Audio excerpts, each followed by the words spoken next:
You're listening to Simply Put, a podcast from FHN Financial. I'm your host, Will Compernell.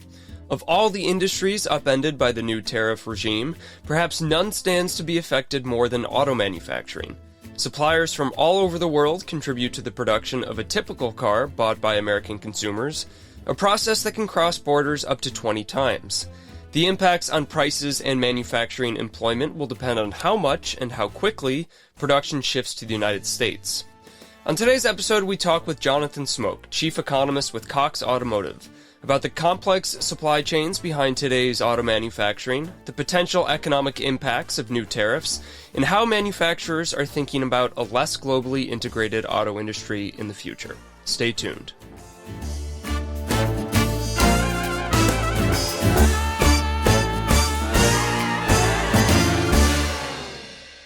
Coming up soon, our interview with Jonathan Smoke, but first, a quick market update.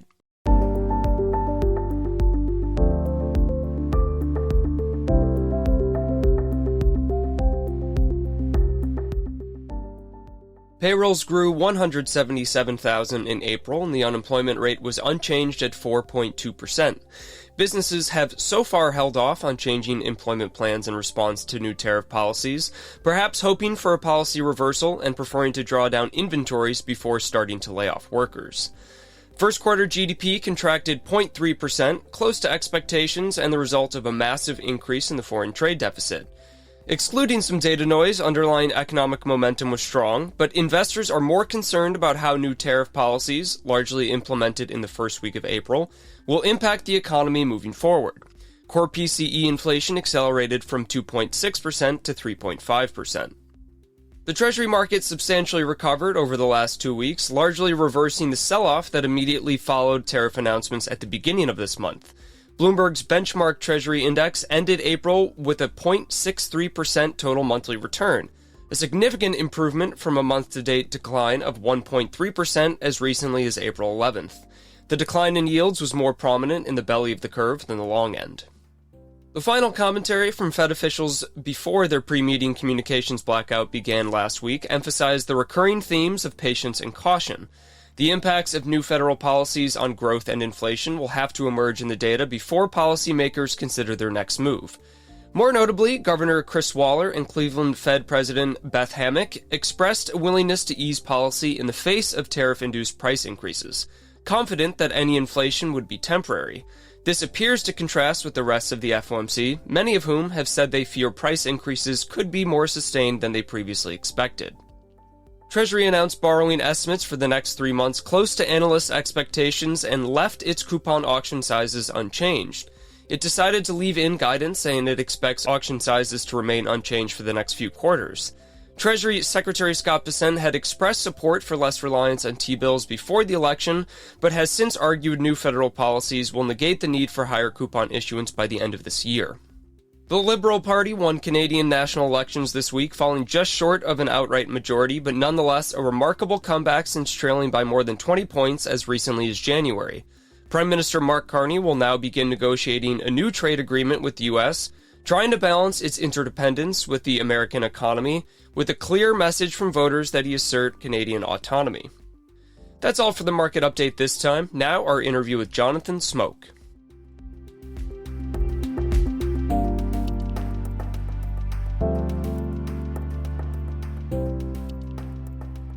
Our guest today is Jonathan Smoke, Chief Economist with Cox Automotive. Jonathan, thanks for coming on the podcast.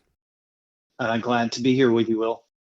Our topic today is the auto industry, how it operates in a globally integrated economy and how it could respond to new tariff policies. Now, a few years ago, I think the typical U.S. consumer who tends to never think about supply chains got an idea of how complex the supply chain was for cars when a shortage of semiconductor microchips, a lot of them produced in Taiwan, caused prices for used and new cars to surge. So I think the best way to see how tariffs could impact the auto industry this year and potentially onward is to understand what goes on under the hood, pun intended, of auto manufacturing. Jonathan, to start us off, how many different part suppliers are involved in the production of a typical car that a U.S. consumer will purchase? There are hundreds of underlying parts suppliers when you take into account the ultimate raw materials and the various stages of production that actually involve complex sub-assemblies as materials are like metal are turned into wire and wire is turned into wiring harnesses that connect all the gadgets and electronics in our vehicles today. And what's fascinating is in the context of the way that new vehicle production has evolved in North America over the last 30 plus years, as we've had NAFTA and then USMCA with free trade, that production assembly line actually occurs across borders with, in some instances, parts of a single vehicle crossing the border more than 20 times. The average vehicle made in North America actually has at least 6 or 7 border crossings to it. So when you add the prospect of what we're looking at of tariffs being applied to finished vehicles as well as parts, it really greatly complicates that production environment. I think hearing that, how often those parts cross borders for one car is just so fascinating. I think that most people don't realize. I mean, of course, a car has so many different components. So, for all of the consumer goods that are out there, a car is probably the most complex. But that is so many times crossing a border. And it brings me to my next question, which is there much of a difference for an American brand name versus a foreign brand name? Because, of course, you have Japanese car companies that do have factories in the US. You have American car companies that are sourcing parts from all around the world. Does the brand name just mean, a final finishing touch, or is there actually a connection to where those intermediary parts are coming from? The brand name doesn't really change much about the production complexity. And I would say, in the context of thinking about domestic and foreign vehicles, subject to tariffs, there's no such thing as an American vehicle. We do have vehicles that are assembled in America, but when you look at the composition of the factories and the volume of vehicles assembled here, you have almost as much foreign owners of vehicle factories in the US as you do domestic owners. And to further complicate things, because of the free trade that has existed in North America, you have a large degree of vehicle assembly for quote unquote American brands being done in Mexico and Canada. And that doesn't even get to the underlying parts, which of course are sourced globally. And in the case of American production, the most American made vehicle in the United States, and that means assembled in the United States, has only 75% American parts in it, meaning the best we can do has 25% foreign material underneath the hood or within the vehicle somewhere. So as a result, it's very much a global industry. Acknowledging that this situation is really evolving and fluid, and I don't think the policies will be considered final for a while, can you put that production process into context with the USMCA and what President Trump has already done with tariffs for Mexico and Canada specifically? When you say that those parts are going to cross borders up to 20 times, each time those parts cross borders, are they facing a levy, or is it really just the finished product? That has the potential, but where we stand here in early April is basically we just have tariffs that have been implemented on all fully assembled vehicles that are not produced in the US. There was a part of the executive order from March 26 that prepares the US to apply a 25% tariff on parts, but there's additional documentation and specification that has to happen. And right now, the tentative date for that is in early May. We're immediately staring down the effect of 25% tariff being applied to any vehicle coming into the United States today that's assembled in another country.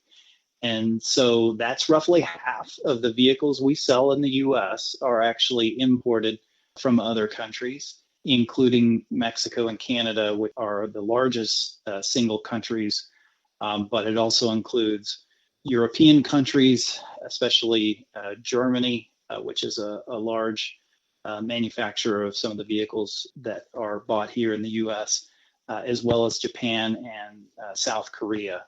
And so when you look at the impact of those tariffs, we are expecting when the tariffs are fully applied to vehicles coming into the country, the average imported vehicle will see an added cost of about $6,000. And if we end up seeing the tariffs extended to parts, that would add about $3,600 to the vehicles that are actually assembled here in the US. And then if you think about it over the longer term, if the tariffs persist, and we actually believe that the administration intends on keeping some form of these tariffs in place indefinitely, we would expect to see production to decline. We're already hearing announcements from manufacturers about that. We would expect new and used prices to increase in response to the tariffs and lower levels of supply. And we would expect sales to fall as a result. And by the way, one piece of complexity to this is what we import tends to be the most affordable and some of the most expensive models. And the economics of applying a large tariff like 25% on the most affordable models means that many of those affordable models are likely to be eliminated. Those are some big numbers, $6,000, $3,600. And I think it really is helpful to put it into perspective because sometimes, maybe from a lack of certainty about evaluating policies, the only answer that we can really give to, well, how is this going to impact prices is, well, they're going to go up.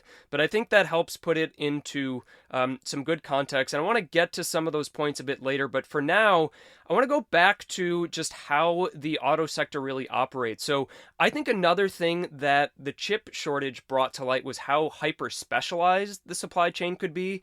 So for a lot of these components we're talking about, do manufacturers have a lot of different options for sourcing, or are they at the whims of one or two suppliers that may or may not be inside the US? And I think about this, if a tariff makes a certain part prohibitively expensive, how quickly could an American manufacturer shift to a domestic supplier? Or are there some things that the US is just not currently set up to produce at all? Yeah, so it is a range, and unfortunately, in most cases, there are a small number of major suppliers for major components of a vehicle, and not all types of products even have an American company with production in the U.S. And in the cases that it exists, that capacity is fairly highly utilized. So there's not a lot of room to say, adjust your supply chain and adjust your sourcing to try to avoid the tariff by moving orders to a factory that's based in the U.S. And in some of the most labor-intensive tasks, like producing the underlying wiring harnesses, that's almost exclusively done globally in lower wage markets like in Asia, in Eastern Europe, and in the case of North America, Mexico. So there's definitely pieces where there are no alternatives to avoid a tariff and source in the US. And in others, there are options, but probably not the capacity to be able to handle such a shift. I do want to give some airtime to kind of the proponents of tariffs. I think their argument, as they see it, is this is some short-term pain. Prices will go up, and there is an adjustment process. So in the long term, it will reshore some of that manufacturing, and will have domestic industries pop up to replace all of that production that you just talked about. It won't happen immediately, but it will happen. So do American auto manufacturers, do they have some optimism in that sense? Do they think that these tariffs will be long-term enough that there will be investment to reshore things? Or do they just think this is a temporary phenomenon and we've got to wait it out? I think that's an excellent point. And what I fear is that up until now, it has been widely viewed as this is just a negotiating tactic, and the tariffs are not likely to be meant to be implemented longer term. And I think what we're witnessing in the industry and more broadly, even beyond automotive, is an adjustment to the seriousness of these tariffs. And I've repeatedly tried to point out to people since it became clear that the president was serious about imposing some level of tariffs on automotive, that the last time an executive order was issued of this magnitude was by Lyndon Baines Johnson in 1965, and that 25% tariff on trucks has existed until this day,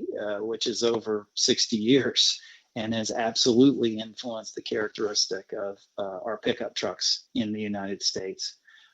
So I do believe that these are likely to be lasting, maybe not the exact scope and exact amount.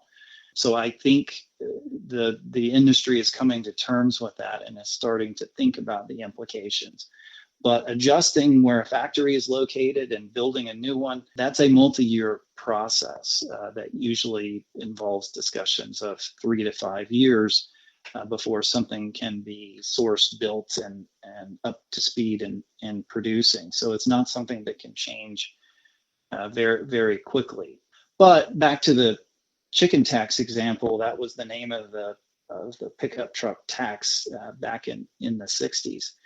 It's definitely something that the industry can adjust to, and it does tend to reinforce production in the U.S.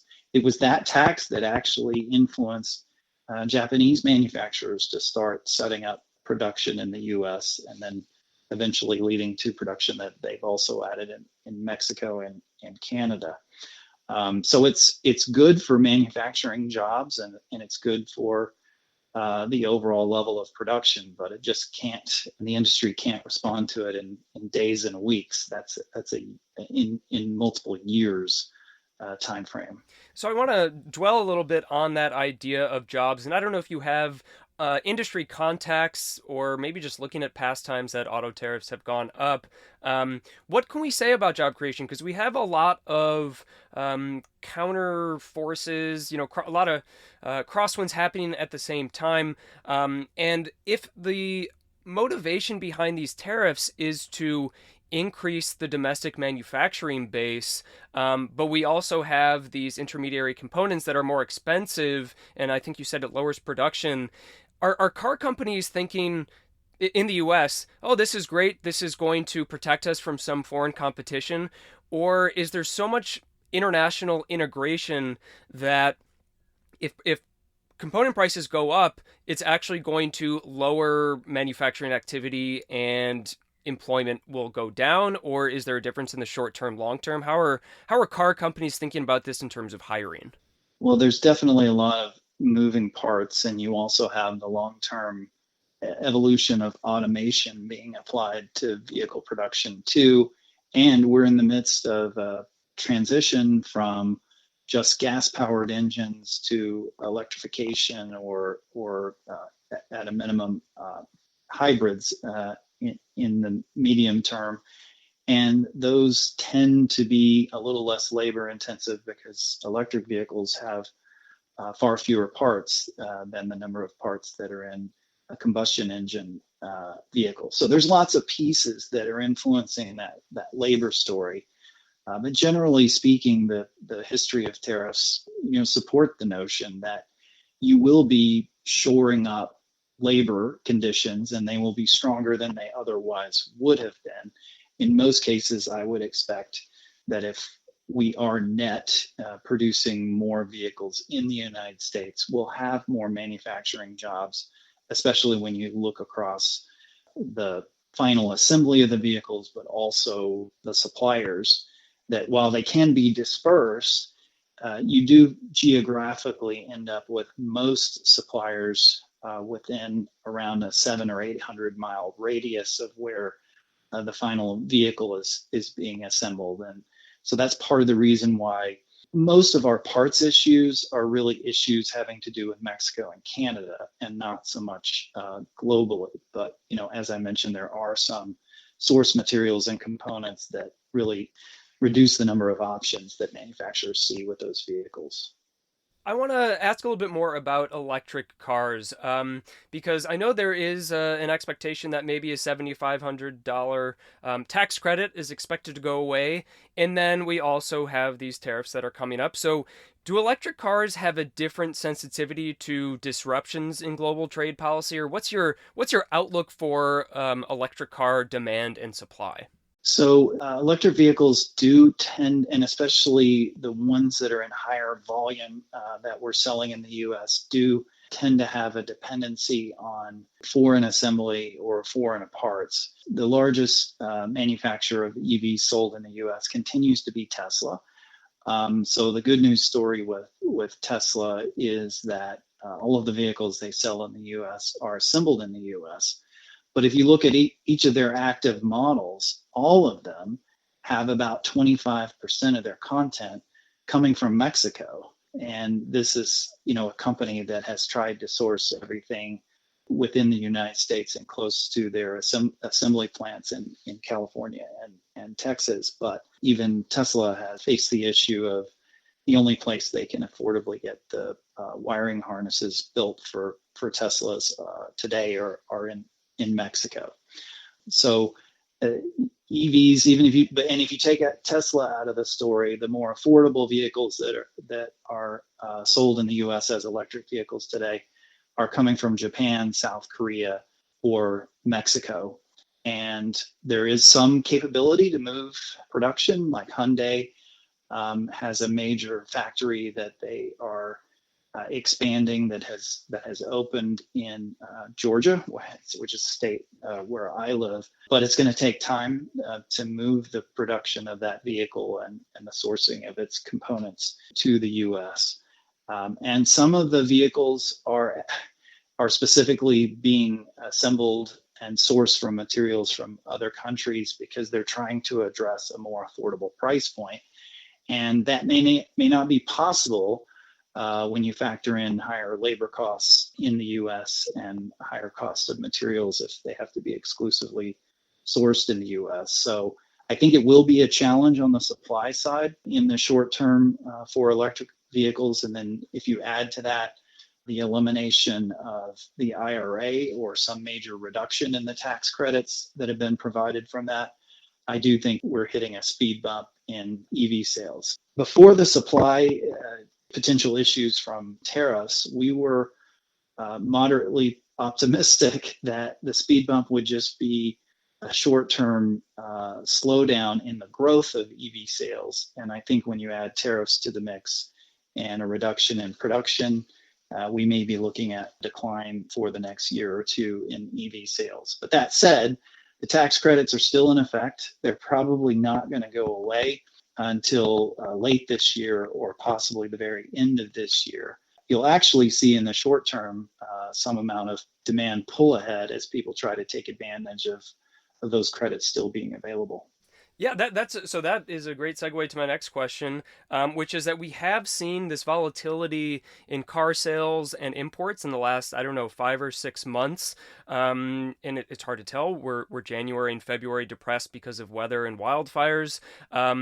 Do people in the industry feel like there was a lot of front running of tariffs from car sales, and so it's hard to really gauge underlying demand, or how?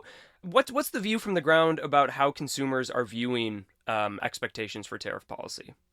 I think at the very end of last year, we actually had some urgency in buying in December that were more about buying EVs because the election outcome led a lot of people to believe that the president would try to eliminate the tax credits as one of his first steps in office. So we had a record share amount in December for EVs and a record volume amount of EVs sold. And it also reduced the supply so that the supply of EVs was more in balance with the rest of the supply in the industry. You're right that January and February were both weaker than the pace that we had seen in the fourth quarter. And we definitely had lots of things going on from wildfires in California and more severe winter weather storms impacting more parts of the country in both January and February. March was really the first month, and it was really the last 5 days of the month that we saw real evidence of pull forward demand from people trying to get ahead of tariffs. I think up until the March 26th tariff announcement on vehicles, I think consumers and frankly dealers alike were not so certain that we were going to see auto tariffs, so it wasn't really influencing buying behavior.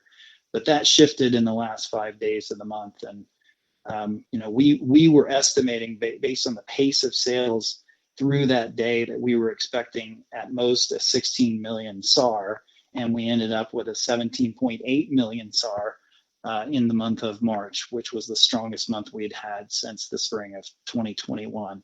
So it was quite a turnaround. It's not clear how long that's necessarily going to last. We continue to see signs from what we see on website activity, like with AutoTrader and Kelley Blue Book, or what we see in credit applications being taken in the industry, that April is certainly starting very strong. But there's a point at which that the inventory gets replaced by inventory that now has tariffs on them, and you start to see higher prices as a result. We also think with tighter supply, we're likely to see less discounting and lower incentives. So I think as we start to see the bite of higher prices coming up for consumers, that's really going to limit the urgency. So, in some aspects, this is looking a lot like the pandemic and the supply chain era, and especially in 2021. But I don't think it's going to be the same on the demand side. And I think as prices go up, you're really going to see that pull forward demand drive off a cliff and have more of a decline in the weeks that then follow. That's so interesting that it really was only until the last 5 days of March that we saw that surge. And I think that shows not only that people are very aware of tariffs and the developments, they also had the expectation that they wouldn't really go through. And they're also really sensitive to the price changes from it. So within 5 days, like you said, that month of March, sales were the highest in about 4 years. So I think that's a really important takeaway about how these tariffs, or even the threat of tariffs, can impact consumer spending decisions. I want to end with a question that isn't directly related to tariffs, and it has to do with auto financing. One of the big mysteries, questions of the last few years is how consumer spending has managed to stay so resilient despite aggressive Fed tightening, interest rates going up so much. So as you see it, how are consumers dealing with auto rates that are as high as they are right now? And you read stories of rising delinquency rates. Is there a stratification of whether higher income consumers are still willing to shell out for these cars, and lower income groups are maybe more sensitive? What are consumers thinking about the current borrowing rates? The borrowing rates have definitely limited who can really seriously consider, and especially transacting on a new vehicle. It's pushed a bit more demand into the used market. But really what we've seen is much higher dependence. The industry, the automotive industry, is more dependent on higher income and wealthier consumers, which also means more dependent on higher credit quality consumers. And so you see a shift in the income and credit score characteristics of who's actively been buying over the last couple of years. You also see a corresponding shift of what has been sold. We've sold much more expensive vehicles, more luxury vehicles, more of the largest vehicles like large SUVs and full-size pickup trucks. And what we were starting to see at the very end of last year, when interest rates were coming down, was a return of more traditional buyers. And I think that was also because the industry had been, or the economy had been seeing lower income consumers, especially median to below income consumers, under more stress from inflation and from high interest rates really reducing their buying power. And they were just starting to see things improve in 2024 with real wages going up again, with inflation coming down and income growth being solid. We still see evidence. So far this year, the first quarter has had the most subprime borrowers back in the auto market since 2021. But rates are high. Rates actually moved higher in January and February, erasing almost all of the declines in the new vehicle market in the fourth quarter of the year, and more than erasing the declines on the used vehicle side. So there's no question that the high rates and the calculus of what a monthly payment is relative to income really keeps some people sidelined and having to settle if they have to make a vehicle purchase for an older vehicle. And of course, the tariff situation is potentially going to make that worse. The only silver lining is that, well, bond yields have been coming down pretty aggressively, and we've seen used and new auto loan rates come down in the last week of March and now so far into April. Never say never on interest rates. They can go up when times are good. They can go down when times are good, but they tend to go down when times are also bad. And there's more talk of potentially the Federal Reserve needing to cut rates more than a few times this year if economic conditions slow down. So that could be one silver lining for those consumers. Jonathan Smoke, thanks for coming on the podcast. You're welcome, Will. Thanks for having me.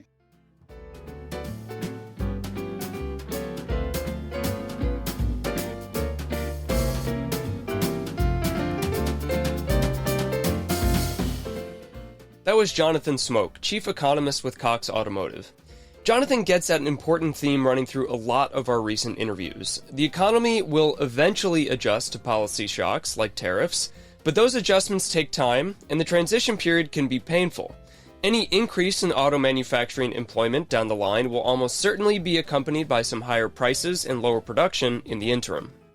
The Fed is widely expected to leave the target Fed funds rate unchanged next week. There will be no new summary of economic projections, so investors will look to the policy statement and press conference for any signs of forward guidance. We expect Powell to mention elevated risks from tariffs announced since the last meeting, but will say it's too soon to confidently assess their effects on the Fed's policy goals. The following week, April data on consumer and producer prices will be the first glimpse of how much new tariffs have passed through to U.S. prices. According to surveys and anecdotes, many companies have thus far chosen to draw down inventories or wait for policy finality before making big changes to their consumer prices. As a result, the bond market may view any benign CPI reading as stale. Also that week, the April retail sales report will show how consumer spending kicked off the second quarter. Q1 personal spending was volatile, and the underlying trend was distorted by extreme weather events and consumers speeding up purchases to front-run tariffs. A big decline would give an important suggestion that pessimistic surveys are channeling into slower economic activity. On May 16th, the Treasury Department will release March data on international flows for Treasury securities. March predated most big tariff announcements, but it could show the extent to which the earliest tariffs implemented on Canada, Mexico, and China affected any financial flows out of the U.S. That's all for today's episode. Thanks again for listening. I'm Will Comperl, macro strategist with FHN Financial. This episode was edited by Bill Stanfield. Don't forget to like and subscribe to Simply Put wherever you get your podcasts. Email simplyput@fhnfinancial.com with any questions or comments.